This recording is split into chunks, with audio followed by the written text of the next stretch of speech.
जय हिंद दोस्तों, good morning all of you. My name is Manjar Rajbar and welcome back my YouTube channel MK Air Force Academy. Today we are discuss on our next GD topic. Today we will discuss an important topic, global warming, like climate change, and I suggest watch the full video and let's start our GD video. And finally हम लोग ने पहली video में nuclear family versus joint family को cover किया था। आज हम कवर करेंगे ग्लोबल वार्मिंग।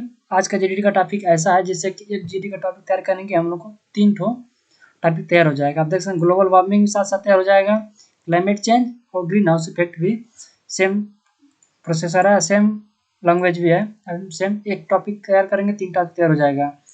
तो ये मोस्ट इम्पोर्टेंट टॉपिक रहने वाला है क्योंकि एक टॉपिक तैयार करने से 3 जीडी का टॉपिक तैयार होने वाला है। तो इस वीडियो को आप पूरा देखिएगा और नोट करिएगा। इसमें मैंने कंटेंट ज़्यादा रखा है जिससे कि आपको जो अच्छा लगे आप उसमें से उठा लीजिए, जो आपको चीज़ बातें समझ में आए वो रख लीजिए।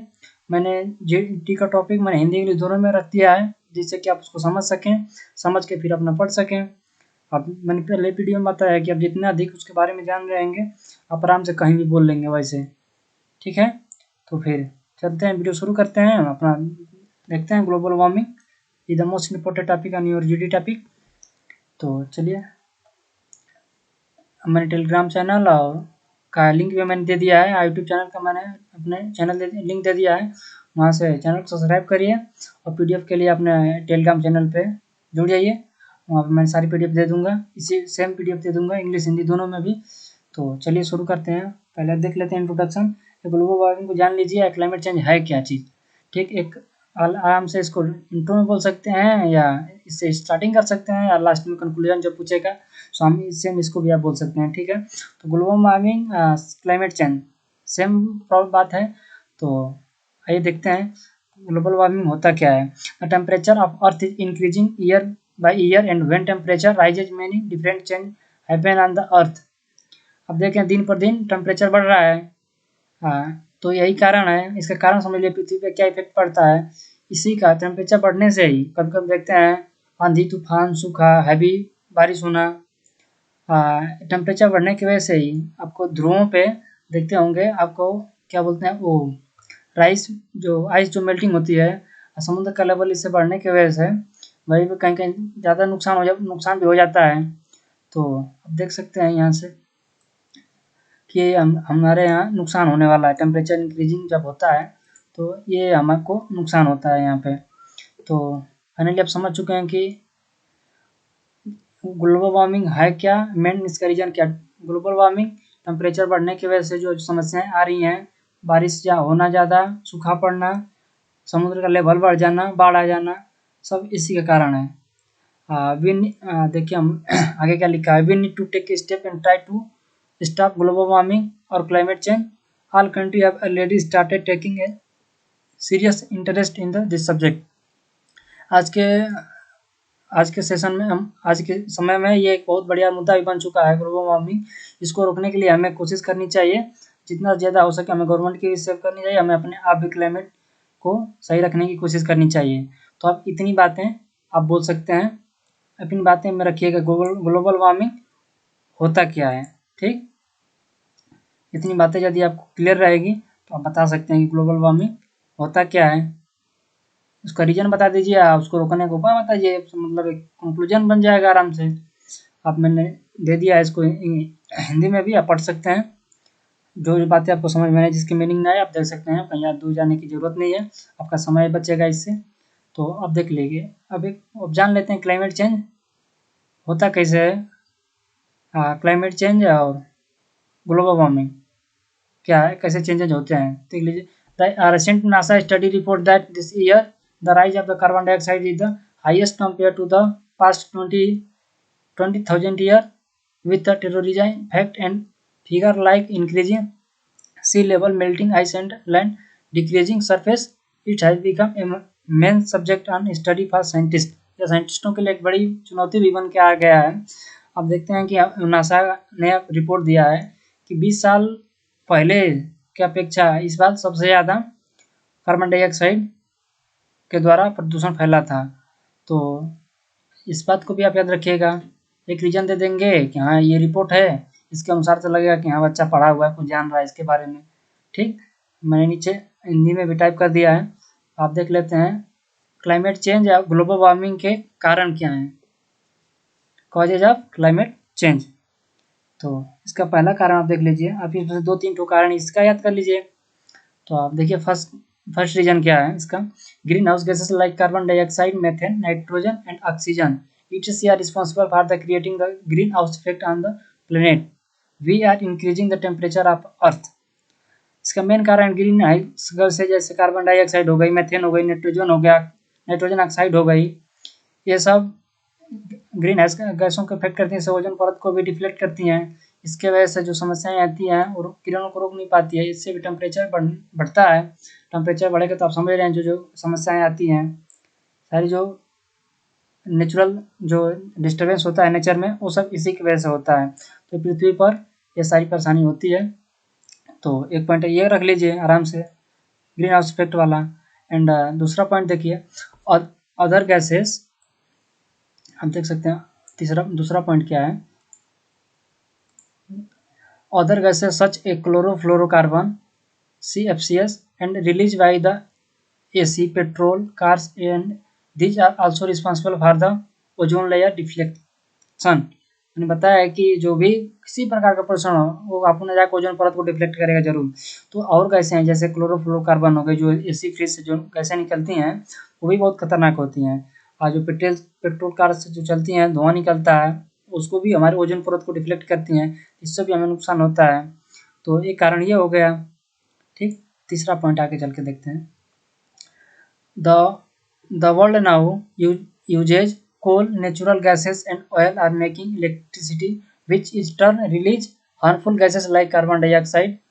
अब देख रहे हैं कि जो कल कारखाने से जो निकलते हैं उसके प्रदूषण नेचुरल गैस हैं, और देखते होंगे कि इलेक्ट्रिसिटी बनाने के लिए कितनी प्रदूषण होता है, आप समझ रहे होंगे। तो जिससे इलेक्ट्रिसिटी बनाने में बहुत सी चीज़ें, जैसे कोयला वोयला का यूज़ किया जाता है, जिससे प्रदूषण बहुत खतरनाक निकलता है। ऑयल का भी प्रयोग किया जाता है इलेक्ट्रिसिटी बनाने में, तो इससे जो कार्बन डाइऑक्साइड जैसी बहुत खतरनाक गैसें निकलती हैं। तो एक अभी अपना एक पॉइंट छोटा सा बोलने के लिए हो जाता है। देखिए आपको कारण भी पता रहेगा ना, तो आप उस पर देर तक बोल सकते। 2-3 कारण हो गया, 2-3 उसका उपाय दे दीजिए, तो आराम से क्या सरकार को इस पर गाइडलाइन लेनी चाहिए, आराम से 2-3 टॉपिक बन जाएगा। देखिए चौथा पॉइंट क्या कह रहा है। The deforestation is another main problem. Trees and plants play a main role in the maintaining the temperature of balance and absorbing the carbon dioxide। जो एक मेन पार्ट है डिफॉरेस्टेशन, जो जंगलों का कटान हो रहा है, एक मेन कारण है इसका। जो ये तो इसका मेन, ये टेम्परेचर को भी वो नॉर्मल करता है और कार्बन डाइऑक्साइड को भी ऑब्जर्व करता है। तो अपना ये भी एक डिफॉरेस्टेशन एक टॉपिक बन जाएगा बोलने के लिए आराम से। ठीक है, तो आई होप आपको चारों रीजन समझ में आ गए होंगे। मैंने नीचे इंग्लिश में हिंदी में भी दे दिया है, आप इसको पढ़ के आप समझ सकते हैं क्या क्या कारण है। नहीं समझ फिर आप हिंदी पढ़ के एक बार इंग्लिश पढ़िए, फिर आपको कंप्लीट याद आ जाएगा, मेरा वादा है ये, आपको अच्छे से समझ में आएगा। अब इफेक्ट ऑफ हमारे ऊपर क्या इसका इफेक्ट पड़ता है वो जान लेते हैं। ये क्लाइमेट ग्लोबल वार्मिंग से हमारे ऊपर क्या प्रभाव पड़ने वाला है भी जानना जरूरी है। एक बात इसमें से बोल दीजिए, हाँ इस पर हमको ये नुकसान होता है। तो NASA report that rise in the sea level around 8 inch. NASA ने रिपोर्ट दिया है कि इसके वजह से 8 इंच समुद्र का लेवल 8 इंच ऊपर बढ़ चुका है। ये तो एक बुरी कंडीशन है, very bad condition climate condition have been reported across the world. एक संसार में बड़ी बात मुद्दा बन के चल रहा है इस समय क्लाइमेट चेंज का। तो देखिए, with the country increasing the carbon dioxide gas atmosphere acid and has been reported. यदि इसी तरह कार्बन डाइऑक्साइड बढ़ती रही तो एक दिन हमारे वातावरण में फैल जाएगा, तो एक तरह से समझिए कि जैसे एसिड की तरह काम करेगा, हमारे ऊपर पड़ेगा, हमको नुकसान करेगा, लाइक एसिड की तरह। तो इसको छोड़ देते हैं, आपको यदि बातें समझ में आएगी तो आप पढ़ सकते हैं, नहीं तो आप इतना रीजन, मैंने काफ़ी रीजन दे चुका है। अब देख लीजिए कि क्या स्टेप लेने चाहिए गवर्नमेंट को। ये बातें ऐसी बातें जो गवर्नमेंट से रिलेटेड जितनी बातें बोलेंगे आप, तो वो समझ में आएगा कि हाँ ये सिस्टम है, ऐसा करना चाहिए। इसे रुक सकता है, तो आप बता सकते हैं इसका उपाय क्या है इसको कम करने का। तो आइए जानते हैं इसका reason. The Indian solar mission take a new target of the installing about 20 gigawatts of the solar capacity by the end of 2020. This has been globally appreciated. एक मिशन जो चला है सोलर सिस्टम का, वो धीरे धीरे 20 गीगावाट का यदि आप सोलर कैपेसिटी का जो लग रहा है, उससे आराम से घर का बिजली का खर्च चल जाएगा, उसमें कोई दिक्कत नहीं है। तो यदि ये मिशन आगे तक चला तो इससे भी हम सोलर सिस्टम के द्वारा भी हम इसको कम कर सकते हैं। तो आप ये भी एक सोलर सिस्टम आप टारगेट में है, प्रचलन में भी है, देख सकते हैं प्रेजेंट टाइम में। तो आप देखिएगा सोलर सिस्टम को लेके एक पॉइंट दे दीजिए कि सोलर सिस्टम को गवर्नमेंट को सबको उपलब्ध करानी चाहिए सस्ते रेट पे। हाँ, दूसरा इसका कारण दे देंगे हमारे पे क्या पड़ता है। This year the government banned the sale of crackers on Diwali because of dangerous air pollution. This year prove to be the best Diwali with lowest population rate in the Delhi in 3 year. अब देखें जो जिससे प्रदूषण हो रहा है, तो गवर्नमेंट को चाहिए कि उसको उस पे की तो बैन लगाना चाहिए या उसको कम करना चाहिए। जैसे दिवाली के समय आप देखते हैं फायर जो क्रिकेट होते हैं वो इतनी ज़्यादा पोल्यूशन फैलाते हैं, इतना एयर पोल्यूशन होता है कि दिल्ली में सांस लेने के लिए भी बहुत परेशानी होती है। जो लोग बीमार होते हैं उनके लिए बहुत बड़ी समस्या बन जाती है। तो इस बार देख वहाँ दिल्ली में क्रैकर्स बैन थे, जिसके से रिपोर्ट आया कि पिछली 3 साल से इस बार पोल्यूशन सबसे कम रहा। 3 वर्षों में इस बार पोल्यूशन बहुत कम रहा। तो ठीक एक रीजन आप पटाखे को लेके दे सकते हैं। पटाखा पे कोई भी बोल देगा 1-2 लाइन, तो आई होप आप समझ रहे होंगे कि एक पॉइंट इजी ऐसे पकड़ लेना चाहिए। एक पटाखा से पकड़ लीजिए, एक सोलर सिस्टम से पकड़ लीजिए, ऐसे करके आप दे देंगे कि गवर्नमेंट को ये डिसीजन लेना चाहिए।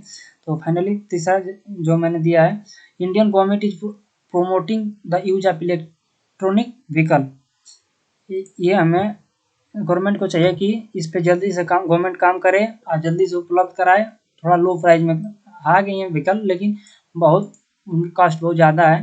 तो गवर्नमेंट को चाहिए कि इसको ज़्यादा से ज़्यादा इस पे फोकस करके जनता तक पहुँचाए कम रेट में, या जैसे भी हो के ज़्यादा से ज़्यादा इसका मैन्युफैक्चरिंग हो, जिससे कि प्रदूषण को कम किया जा सके। तो हम देख लेते हैं इसका फाइनल कंक्लूजन क्या है। ग्लोबल वार्मिंग, क्लाइमेट चेंज या ग्रीन हाउस इफेक्ट आएगा। आप तीनों टॉपिक आएगा, आराम से बोल सकते हैं, सेम टॉपिक है, इसका कोई अलग से तैयार करने की नीड नहीं है।